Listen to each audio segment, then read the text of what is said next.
નમસ્કાર. દિવસભરના તાજા સમાચારોમાં તમારું સ્વાગત છે. તમારી સાથે હું છું પિનલગીરી ગોસ્વામી. સમાચારો વિસ્તારથી જાણીએ એ પહેલા મહત્વના સમાચારો ઉપર એક નજર. નમસ્કાર મિત્રો આજની વિડીયોમાં વાત થશે દાહોદ જિલ્લાના સિંગવડમાં મનરેગા યોજનામાં મોટો ભ્રષ્ટાચાર સામે આવ્યો છે. ત્યારે આગળ વાત થશે બોટાદમાં કારની અડફેટે રિક્ષા સવારનું થયું છે મોત. આગળ વાત થશે લખનૌમાં લગ્ન પ્રસંગે દીપડો ઘૂસી ગયો હોવાના અહેવાલ મળી રહ્યા છે. ત્યારે આગળ વાત થશે લકુલીસ ધામની આસપાસ પ્રદૂષણથી લોકો ત્રાહિમામ પોકારી ઉઠ્યા છે. ત્યારે વાત થશે વાંકાનેર પાલિકા ચૂંટણીમાં ભાજપને મોટી સફળતા મળી છે. આગળ વાત થશે હોળી પહેલાં ઈપીએફના ખાતાધારકોને મોટી ભેટ મળશે. ત્યારે વાત થશે માયાભાર આહિરને હોસ્પિટલમાંથી રજા આપવામાં આવી છે. આગળ વાત થશે મોટા બિલ્ડરો અને વકીલો પર ઇન્કમટેક્સ વિભાગના દરોડા સામે આવ્યા છે. ત્યારે વાત થશે હિટ એન્ડ રનમાં જૈન સાધ્વી અને શ્રાવકનું મૃત્યુ થયું છે. ત્યારે વાત થશે પટેલ સમાજના વખાણ કે નિંદા. હવે જોવું રહ્યું આ મામલો ક્યાં પહોંચે છે.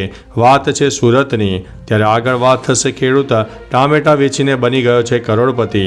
હવે મિત્રો સમાચારો વિસ્તારથી. મધ્યપ્રદેશના હરદાના ખેડૂત મધુસૂદન ધાડકે ખેતીથી એક મોટું સ્થાન મેળવ્યું છે. 10મો પાસ મધુસૂદને ફક્ત ટામેટા વેચીને એક વર્ષમાં 8 કરોડ રૂપિયા કમાયા છે. આ ઉપરાંત તે મરચાં, કેપ્સિકમ, લસણ અને આદુની ખેતી કરે છે. 200 એકર જમીનમાંથી મધુસૂદન 130 એકરમાં બાગકામ કરે છે. તે ખેતીમાં નવી તકનીકોનો ઉપયોગ પણ કરે છે. તેમના પિતા પણ પરંપરાગત રીતે ખેતી કરતા હતા. તે પોતાનો માલ સીધો દેશભરના વેપારીઓને વેચે છે. મિત્રો અન્ય મહત્વના સમાચારની વાત કરીએ તો પટેલ સમાજના વખાણ કે નિંદા. સુરતના સરથાણાના મહિલા પીએસઆઈનો વિડીયો વાયરલ થયો છે. જેમાં તેઓ કહી રહ્યા છે કે તેઓ 15 લોકોને પકડે તો આ દારૂ પીધેલામાં 10 પટેલ સમાજના હોય છે. મહિલા પીએસઆઈના આ વિડીયોને લઈને અનેક મંતવ્યો પણ સામે આવ્યા છે. સમાજના અનેક લોકોમાં ગુસ્સો પણ જોવા મળ્યો છે. હવે આ મામલે ગોપાલ ઇટાલિયાએ પણ પ્રતિક્રિયા આપી છે. સરકારી નોકરી મળી જાય તો આવા અધિકારીઓ સમાજને શિખામણ આપવા નીકળી જાય છે. આવા લોકોને શિખામણ ન આપવી જોઈએ. મિત્રો અન્ય મહત્વના સમાચારની વાત કરીએ તો હિટ એન્ડ રનના કેસમાં જૈન સાધ્વી અને શ્રાવકનું મૃત્યુ થયું છે. દાહોદમાં હિટ એન્ડ રનમાં જૈન સાધ્વી અને શ્રાવકનું મોત થયું છે. જેમાં અજાણ્યા વાહન ચાલકે અકસ્માત સર્જીને ફરાર થઈ ગયો.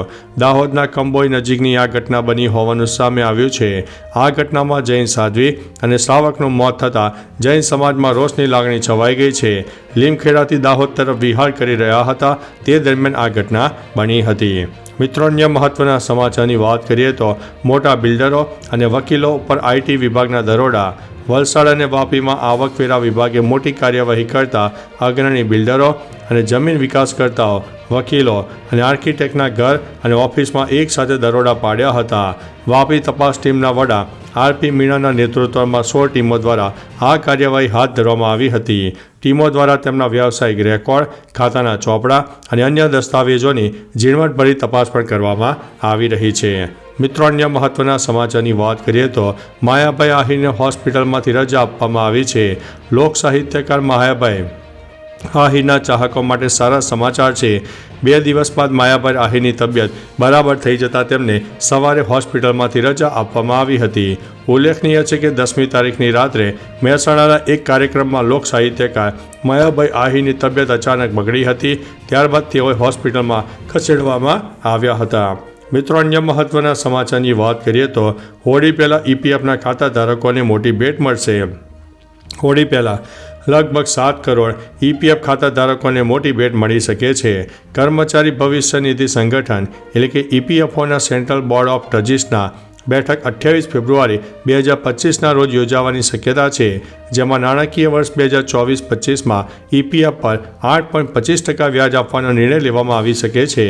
અગાઉ નાણાકીય વર્ષ 2023-24માં પણ કર્મચારીઓને પ્રોવિડન્ટ ફંડ પર 8.25% વ્યાજ આપવામાં આવ્યું હતું. મિત્રો અન્ય મહત્વના સમાચારની વાત કરીએ તો વાંકાનેર પાલિકા ચૂંટણીમાં ભાજપને મોટી સફળતા.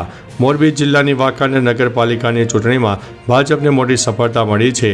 ભાજપે 28 પૈકી 11 બેઠક બિનહરીફ રીતે જીતી લીધી છે. ભાજપનો સત્તા મેળવવાનો માર્ગ મોકળો બન્યો છે. આગામી 16 તારીખે મતદાન થવાનું છે. વાંકાનેર નગરપાલિકાની ભાજપની છેલ્લી બોડીને રાજ્ય સરકાર દ્વારા સુપરસીડ કરવામાં આવી હતી. ચૂંટણી નીરસ હોય તેવું વાતાવરણ પણ જોવા મળી રહ્યું છે. મિત્રો, અન્ય મહત્વના સમાચારની વાત કરીએ તો લખોલી ધામની આસપાસ પ્રદૂષણથી લોકો ત્રાહિમામ પોકારી ઉઠ્યા છે. વડોદરા ગ્રામ્યમાં આવતા કાયાવરોહણ ગામની સીમમાં આવેલા લખોલી ધામની આસપાસ પ્રદૂષણથી લોકો ત્રાહિમામ થઈ ગયા છે. આ મામલે હવે મહંતે ફરિયાદ નોંધાવી છે. આ લખોલી ધામની આસપાસ આવેલી વિવિધ કંપનીઓમાંથી ફેલાઈ રહેલા પ્રદૂષણને કારણે દુર્ગંધ અને આંખોમાં બળતરા જેવી સમસ્યાઓ થઈ રહી છે. ફરિયાદમાં તેઓએ આ પ્રશ્નનો કાયમી ઉકેલ લાવવા માટે માગ કરી છે. મિત્રો, અન્ય મહત્વના સમાચારની વાત કરીએ તો લખનૌમાં લગ્ન પ્રસંગે દીપડો ઘૂસી આવ્યો. બુધવારે ઉત્તર પ્રદેશના લખનૌમાં એક લગ્ન પ્રસંગ દરમિયાન જે બન્યું તેનાથી હંગામો મચી ગયો. ઉલ્લેખનીય છે કે રાત્રે 8 વાગ્યાની આસપાસ કાર્યક્રમમાં દીપડો ઘૂસી ગયો હોવાના સમાચારથી લોકો ગભરાઈ ગયા હતા. શહેરના બુદ્ધેશ્વર લોન ખાતે યોજાઈ રહેલા આ લગ્નનામાં મહેમાનો દીપડાથી પોતાનો જીવ બચાવવા માટે રસ્તાઓ ઉપર દોડી આવ્યા હતા. મિત્રો, અન્ય મહત્વના સમાચારની વાત કરીએ તો બોટાદમાં કારની અડફેટે રિક્ષા સવારનું મોત થયું છે.